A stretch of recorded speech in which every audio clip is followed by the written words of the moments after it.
பழனிமலை முருகனுக்கு பண்டாரம் தேடி வரும் ஆண்டி முகம் காண வரும் ஆவினன்குடி தேடி வரும் கால்நடையா வந்த காவடி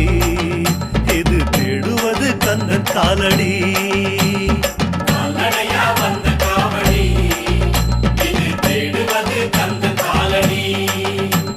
பழுத்த பழம் தேடுதப்பா